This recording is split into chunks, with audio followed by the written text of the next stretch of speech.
Newton का नाम तो अपन सबने सुना है। एक अच्छा कहावत या किस्सा मान लो, जो भी मान लो। न्यूटन अपनी लैब में एक चूहे के ऊपर टेस्टिंग कर रहे थे। न्यूटन के नियम तो अपन ने सब पढ़े हैं, गति के नियम जो पढ़े। तो वो अपने कार्य में इतने खो चुके थे कि उनका नौकर आया और वो खान एक सबसे पहले एक मित्र आया उनका। तो उसने देखा कि यार मेरा मित्र भी अपने काम में लगा हुआ है, तो बैठा रहा मित्र को बैठे बैठे 1 घंटा हो गया। ठीक है, फिर उनका सेवक आया, जो खाने का टाइम था वो खाने की थाली रख गया। और मित्र ने सोचा कि जब इसने मुझे 1 घंटे में मुझे ही नहीं देख पाया कि मैं बैठा हुआ हूँ, तो उसने बोला कि यार ये खाना खराब हो जाएगा। तो उसने क्या किया कि न्यूटन साहब का जो खाना रखा था वो खुद उनका मित्र बैठ के खा के चला गया। न्यूटन साहब को अभी भी कुछ नहीं दिख रहा, वो तो अपनी रिसर्च में लगे हुए थे। तो उन्होंने बाद में सोचा कि जब पूरी रिसर्च हो गई उसके बाद उठे तो क्या यार बताओ, मुझे इतना भी ध्यान नहीं रहता कि थाली खाली रखी हुई है, मैंने कब खाना खा लिया मुझे ये तक पता नहीं है। और फिर से अपने काम में फिर लग गए, फिर दूसरी रिसर्च करने लगे। तो अपन कह रहे हैं ना कि ये टाइम का मैनेजमेंट, ये सुविधा, ये सारी चीजें ये बहुत छोटी हैं। जब तुम डूब जाओगे इसमें तो खुद ही मजा आने लगेगा। वो डोपामिन, डोपामिन बहुत सुना है ना, इसी को कहते हैं डोपामिन। पढ़ते में ही खो जाओ तो ये सक्रिय ध्यान की अवस्था है जो तुम्हें वहां तक ले जाएगी। और ध्यान से जब कोई चीज करी जाएगी तो एक बार में दिमाग में बैठेगी और जिस काम को कर रहे हो ऑटोमेटिक सफल हो जाएगा। कोई कठिनाई शुरू में आती है जब किसी भी काम को करते हैं, फिर उसमें मन लगने लगता है, खो जाओगे तुम उसी में। तो ये कोई डिफिकल्ट चीज नहीं है कि अब स्टार्टिंग है, देखो हर काम को करते हैं तो हर चीज से पहले पहले क्या होता है कि पहले भागता है व्यक्ति। पढ़ने बैठेंगे तो वो बड़ी टेंशन का काम लगेगा, फिर धीरे धीरे धीरे धीरे उसी में मजा आने लगेगा। और ऐसा मजा आएगा कि फिर तो वही वही देखने लगेगी। जैसे कि सबसे ज्यादा अपन लंबे समय तक अपने हाथ में मोबाइल लिए रहते हैं, तो ये स्थिति बन चुकी है कि मोबाइल को छोड़ ही नहीं पा रहे कहीं। सोते में भी मोबाइल चाहिए, खाते में भी मोबाइल चाहिए, कोई अपने साथ बैठा हुआ है तब भी मोबाइल चलाते रहते हैं। तो अपने लिए सबसे ज्यादा मजा काय में आ रहा है, वो डोपामिन वाली कंडीशन उस मोबाइल में, कि ऐसा कुछ मिल जाएगा तो डोपामिन जैसा आनंद आ जाएगा। और वैसे डोपामिन कब निकलना चाहिए? ठीक है, ये केमिकल रिएक्शन है जो दिमाग में पैदा होता है कि जब किसी व्यक्ति को किसी उसके कार्य का रिवार्ड मिले। जैसे कोई व्यक्ति बहुत दिन से दौड़ रहा है और दौड़ने के बाद वो प्रथम नंबर पर आ जाए, तो अंदर से जो खुशी होती है कि देखा मैं इतने दिन से मेहनत कर रहा था, तब जाके मैंने ये दौड़ पहले नंबर पर निकाल दी, तब तो रिवार्ड उचित बनता है। लेकिन अपन लोग क्या कर रहे हैं, अपन को 24 घंटे वो उसमें खुशी मिलती है रिवार्ड की, उसको ढूंढ रहे हैं हर जगह। मोबाइल पे कुछ अच्छा मिल जाए इस तलाश में मोबाइल ही लिए बैठे हैं 24 घंटे। तो ऐसी जो किताबें हैं ये आपको रिवार्ड देंगी, ये रिवार्ड देंगी, एक बड़ा रिवार्ड देंगी जो जीवन भर एहसास देगा। तो इनसे प्रेम करना पड़ेगा। ठीक है, और एक छोटा सा एग्जांपल देता हूं कि हमारे मेरे मेरे फादर एजुकेशन डिपार्टमेंट में थे, तो शिवपुरी में एक मोनी सागर कॉलोनी बनी है। तो उस मोनी सागर के तुम देखोगे तो सारे क्वार्टर एक जैसे हैं, 8-8 ब्लॉक बने उसमें। तो जब पहली बार पिताजी को क्वार्टर अलॉट हुआ तो मैं रावण देखने चला गया था। उसी दिन शाम को दिन में सामान रखा, तो मैं लौट के आया तो मैं अपना वो भूल गया क्वार्टर कौन सा है, क्योंकि सब एक जैसे। अब बड़ी परेशानी हो गई, अब किसी कॉलोनी में जो कोई जानता भी नहीं है, किससे पूछूं कि रघुवंशी जी कहाँ रहती हैं, तो वो भी कोई नहीं बता पाएगा। तो प्रथम बार ये दिक्कत आई, फिर रोज रहने लगे उस कॉलोनी में, तो वैसे ही अपन को अपना क्वार्टर सारे सारे एक जैसे क्वार्टरों में से भी अपना क्वार्टर अपन को ध्यान रहता था। तो ये किताबें हैं ऐसी, इनसे जितना मेल जोल बढ़ेगा तो ये अपने आप तुम्हारी दोस्त बन जाएंगी। तो ये दोस्त बन जाएंगी तो आगे जाके फिर तुम्हें ये कठिनाइयां नहीं देंगी। तो मित्रता बढ़ानी पड़ेगी, रोज का मेल जोल। जैसे अपन पहली बार किसी को मित्र बनाते हैं तब तक अपन उसके बारे में कुछ नहीं जानते, धीरे धीरे उसके साथ उठते बैठते हैं, बार बार मिलते हैं, तो फिर हम उसके बारे में सारी चीजें हमको पता लगने लगती हैं, हम उसको समझने लगते हैं। तो ऐसी पुस्तकों को मान के चलो, तो इनसे अच्छा मित्र कोई हो ही नहीं सकता। ठीक है, तो इनसे अपन को सबसे पहले क्या करनी है, मित्रता करनी है। मित्रता कब हो सकती है, जब हम मित्र को समय दें। तो इनको समय देना चालू करो, थोड़ा थोड़ा करके समय दो, फिर थोड़ा थोड़ा करके समय दो, तो अपने आप चीजें बदल जाएंगी। ठीक है, कोई चीज की कठिनाई नहीं है। कल हमने डेफिनेशन जो पढ़ी थी, मेरा उद्देश्य क्या है, आप लोगों को पढ़ाते समय ऐसा पढ़ाऊं कि आप लोगों के अंदर से बोलने लगे। जैसे ही मेरे एक टीचर थे, उनने मुझे है ना, मैं जब इंग्लिश की ग्रामर पढ़ने के लिए गया था, तो काचरू सर थे, तो उनने एक सेंटेंस लिख दिया, राम खाना खाता है। ठीक है, तो उनने मुझसे यही पूछा कि राम क्या करता है, तो मैंने बोला खाता है। उनने मुझसे पूछा क्या खाता है, तो मैंने बोला खाना खाता है।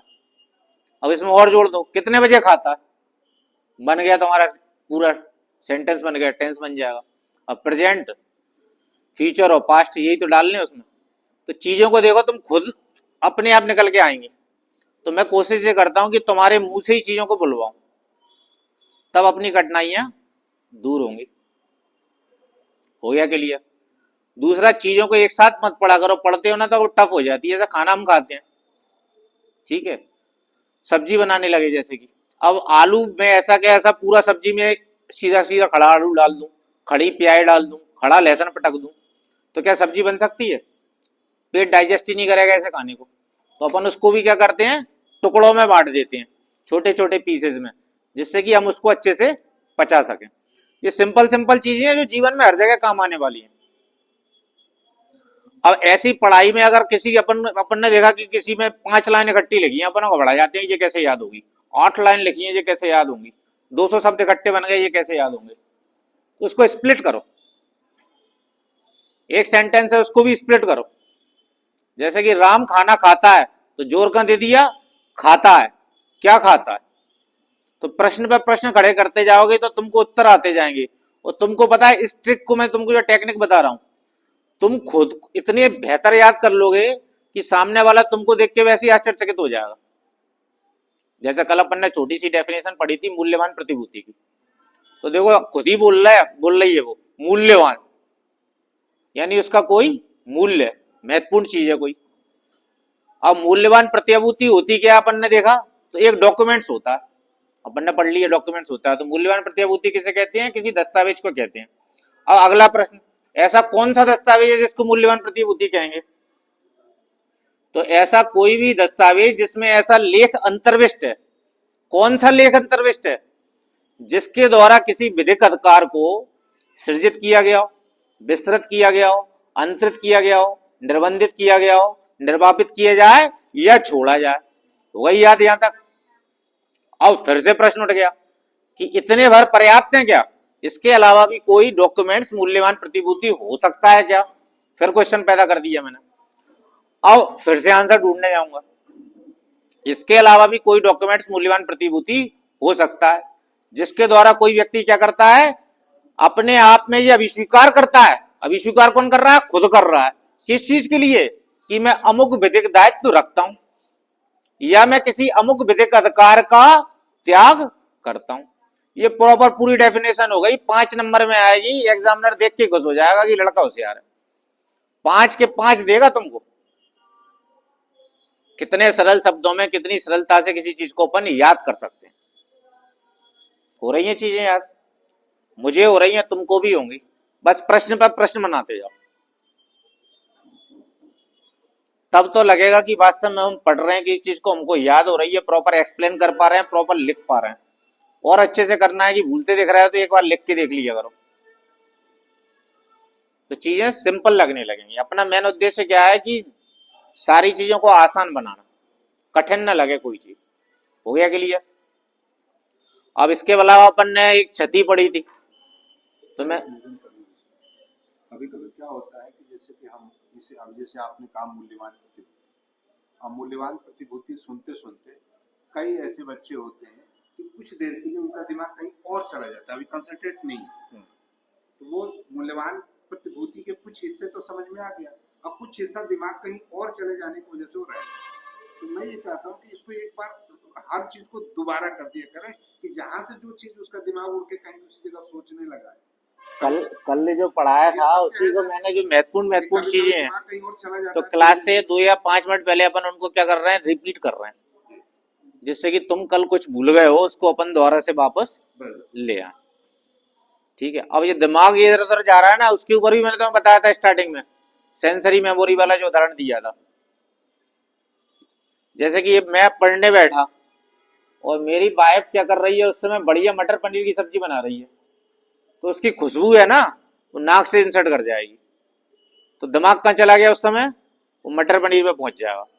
तो उस समय जो पढ़ रहे थे कहाँ ध्यान चला गया, वहां ध्यान चला गया, तो भटक जाता है ध्यान, भटकेगा, उसको अपन रोक नहीं सकते। ठीक है, तो जब है ना दिमाग भटके, उस समय जो पढ़ रही थे उसको जारी रखना। ठीक है, उसको अपन को क्या करना है, एक बार फिर से रिवाइज करना। तो अभी सर ने जो बात बताई बहुत अच्छी बात बताई कि अगर दिमाग मैं पढ़ा रहा हूं किसी चीज पे भटक जाए तो तुम बता दिया करो कि सर अभी हमारा मन किसी दूसरी जगह चला गया था और इसको एक बार और कर दो, बेझिझक बताओ, क्योंकि सब अपने ही लोग हो। कैसा एजिटेशन अपने लोगों में, नहीं, मैंने जो है कहा ना, सही कहा ना कि थोड़ी बिल्कुल देर बहुत में अच्छी बात चला कही। जाता है, पढ़ते पढ़ते मन भी है देखो चला वो तो जाता है। भटकेगा, वही तो कंसेप्ट अपन है। रिपीट कर लेंगे चीज को। हो गया क्लियर। अब चैप्टर 1 तो हमने पढ़ लिया। चैप्टर 1 क्या कहता था, स्टार्टिंग अध्याय एक प्रारंभिक बातें करता है। जिसकी क्लास छूट गई है, जो आज पहली बार भी आया, तो लीगल लेंस करके एक चैनल है मोहर सिंह भैया का, इस पे वीडियो बना के हम लोग डाल देते हैं पूरी क्लास की। ठीक है, वहां से सुन लेना, और सुनने के बाद है ना फिर घर पे जाके उसको पढ़ना, और समझ में नहीं आया ना तो फिर से मुझसे पूछ लेना। हो गया क्लियर। और अध्याय एक मैंने बोला था, अध्याय एक हमेशा किसी भी बैरेक्ट में या किसी भी बुक में क्या करता है, किसी चीज का प्रारंभ करता है। तो अध्याय एक अपन ने पढ़ लिया, प्रारंभिक था। ठीक है, अध्याय एक का नाम हमको याद हो गया कि वो प्रारंभिक बातें करता है। अब प्रारंभिक बातें तो करता है, कहां से कहां तक करता है, तो धारा 1 से लेके अपन ने कहां तक पढ़ा, उसमें धारा 3 तक। तो अपन को यही याद हो गया कि अध्याय 1 कहां से कहां तक प्रारंभ होके स्टार्ट होके खत्म होता है, यानी उसका प्रवाह कहां तक है। धारा का मतलब क्या है, प्रवाह होना। तो धारा 1 से लेकर 3 तक कौन बात करता है, चैप्टर 1। अब ये सब चीजें पता है अभी तुमको अटपटी लग रही होंगी, लेकिन ये इतनी काम आएंगी कि चैप्टर 22 टुकड़ों में मैं किसी चीज को बांट रहा हूं ना, तो तुमको याद हो जाएंगे। जैसे ओटी में कोई क्वेश्चन पूछेगा तो कई बार सेक्शन वाइज क्वेश्चन पूछे जाते हैं, तो हमको पता है चैप्टर 1 कहां से कहां तक की बात करता है, धारा 1 से 3 तक की बात करता है, स्टार्टिंग की बातें करता है। तो ये वाला जो प्रश्न पूछा है वो 1 से 3 तक तो नहीं आता, आगे के किसी सेक्शन में आता होगा। तो तुम देखना एग्जाम हॉल में तुम अपने आप उसको सही टिक कर दोगे। ये छोटी छोटी बातें हैं लेकिन बहुत महत्वपूर्ण है, जो एग्जाम हॉल में तुम्हें दिखाई देंगी। तो मैंने कई सारे एग्जाम दिए, तो मेरा खुद का अनुभव है कि मैंने कैसे चीजों को आसान बनाया और कैसे अच्छे नंबर लाए जाते हैं। ठीक है, तो शुरू से किसी काम को अपन बिल्कुल लेना, कुछ चीज छूट ना जाए। ये एग्जाम हॉल में जब एग्जाम देने बैठे हैं तो यार वो सेक्शन वाले क्वेश्चन गलत हो गए, सबसे आसान चीज वही थी, वही अपन गलत करा है, उसी वजह से अपन एग्जाम से बाहर हो गए। तो वो चीजें अपन को नहीं करनी, गलती है। अपन तो सारी चीजों को एक साथ करके चलेंगे कि कहाँ कहाँ कौन कौन सी चीजें पूछी जाती हैं और कैसे याद की जाती हैं। हो गया क्लियर यहां तक। अब अपन पढ़ रहे हैं आज अध्याय 2। अध्याय 2 किस विषय में बात करता है, दंडों के विषय में। तो चैप्टर 2 का अपन को नाम याद होना चाहिए कि चैप्टर 2 में किस बारे में बात की गई है, दंडों के विषय में बात की गई है। अब यहीं से प्रश्न पैदा हो गया कि चैप्टर 2 में बात किसकी की गई है, दंडों के विषय में की गई है। अब अपने दिमाग में ये आया कि ये दंड क्या होते हैं। ठीक है, तो किताब लिखने वाला इस बात को जानता था कि तुम्हारे मन में ये प्रश्न पैदा होगा और उसका आंसर उसको देना है। तो देखना तुमने अगली धारा में इसने क्या कह दिया, धारा 4 में दंड दे दिए। अब अपन सेक्शन 4 पढ़ते हैं कि दंड होते क्या है। ठीक है, अपराधी इस संहिता के उपबंधों के अधीन जिन दंडों से दायी है, तो दंड दिया किसको जा रहा होगा, अपराधी को दिया जाता है। हो गया क्लियर। अब किसके अधीन दिया जाता है, इस संहिता के उपबंधों के अधीन दिया जाता है कि कोई व्यक्ति जब इस संहिता के उपबंधों का पालन नहीं करेगा तो वो अपराधी होगा, और अपराधी को क्या देंगे, अपन दंड देंगे। इस संहिता के उपबंधों का पालन ना करना, यही तो ऑफेंस है। 224 में अपन ने इसकी डेफिनेशन पढ़ी थी। हो गया क्लियर। अब इनने दे दिए, कितने प्रकार दिए दंडों के, आप ही गिन के बता दो। का से लेकर चा तक दिए, 6 प्रकार दे दिए। पहले कितने प्रकार होते थे, 5 होते थे, अब एक और बढ़ा दिया। अब जो बढ़ाया उसी को सबसे पहले देख लेते हैं। तो एक नया दंड आ गया, सामुदायिक सेवा। हो गया क्लियर? अब अपन इसके प्रकारों को देखते जाते हैं। तो इनको देखना तुमने, इनको जमाया कैसे है, सीक्वेंस क्या, ये सब चीजें मैं तुम्हें सिखा रहा हूं कि किसी चीज को जमाना कैसे है। तो सबसे बड़ा दंड सबसे पहले रख दिया। तो सबसे पहला दंड कौन सा है? मृत्युदंड। ठीक है, उसके बाद उससे थोड़ा छोटा रखा होगा। दूसरा दंड क्या रख दिया इनने? आजीवन कारावास। फिर उसके बाद रखा इनने तीसरा दंड, कारावास। ठीक है, जो 2 प्रकार का होता है। तो उसके 2 टाइप बता दिए कि कारावास का दंड 2 प्रकार का होता है, एक कठिन और एक सादा। अब कठिन कौन सा होता है? जिसमें कठोर श्रम के साथ दंड को भोगना पड़ता है। हो गया क्लियर? यहां तक हो गया? अच्छे से समझ में आ गया सबको? अब इससे नीचे जा रहे हैं अपन और अगले प्रकार के ऊपर जा रहे हैं। तो फिर दे दिया इनने संपत्ति का समर्पण करना। ठीक है, सिंपल भाषा में पढ़ लो, किसी की संपत्ति को क्या कर दिया? फोरफीचर कर दिया, यानी जब्त कर लिया एक तरीके से। फिर इसके बाद अगला दंड देखो, इससे और छोटा हो गया, जुर्माना। फिर इससे और छोटा हो गया, सामुदायिक सेवा। अब हमको इसी प्रश्न के आंसर को लिखने के लिए जाए तो हमको तरीका याद हो गया कि भले ही ये याद नहीं है, लेकिन हमको ये समझ में आ गया कि क्वेश्चन का पेपर का आंसर लिख रहे हैं तो किस चीज को ऊपर लिखना है, किस चीज को नीचे लिखना है। अब एक बच्चे से पूछा कि दंड के कितने प्रकार हैं। ठीक है, तो एक बच्चे ने लिख दिया, सबसे पहले आंसर में क्या लिख दिया? सामुदायिक सेवा को पहले लिखा, फिर बीच में जुर्माना लिख दिया, फिर आजीवन कारावास लिख दिया, फिर मृत्यु लिख दिया। अब एक दूसरे बच्चे ने क्या लिखा? सबसे पहले मृत्युदंड लिखा, फिर आजीवन कारावास लिखा, फिर कारावास लिखा, फिर संपत्ति का समर्पण लिखा, फिर जुर्माना लिखा, फिर सामुदायिक सेवा लिखा। अब देखना एग्जामिनर किसको कितने नंबर देगा। तुमको देगा 5 में से 4 और उसको देगा 5 में से 5। ये अंतर आ रहा है। फिर अपन एग्जाम के बाद कह रहे हैं कि नहीं सर, हमने तो बढ़िया आंसर लिखा था, पता नहीं कि हमारी किस्मत ही खराब है कि एग्जामिनर हमको क्यों नंबर कम दिया, हमारा सिलेक्शन नहीं हो पाया। तुम्हारी कोई किस्मत खराब नहीं थी। ठीक है, प्रॉपर सीक्वेंस में आंसर नहीं दिया। कितना सरल था कि सबसे बड़ी चीज ऊपर, सबसे छोटी चीज नीचे। तो ये सारी दिक्कतें कहां आने वाली हैं, कैसे आने वाली है, मैं सब प्रैक्टिकल कर चुका हूं, तो तुमको बता रहा हूं कि कहां कमी रह जाती है। तो अपन पढ़ाई चालू कर रहे हैं, स्टार्टिंग कर रहे हैं अपनी, तो कहीं कोई किसी भी प्रकार की कमी ना रह जाए। ठीक है, अब ये वाला दोष वैसे दिखाई नहीं दे रहा, लेकिन गहराई से अगर अपन ने देखा किसी चीज को तो अपन को ये अपनी कमी पता चल गई, किसी को ब्लेम भी नहीं करना पड़ा, समझ में आ गया कि भैया हमने ये गलती की है। हो गया क्लियर? आ रहा अच्छे समझ में?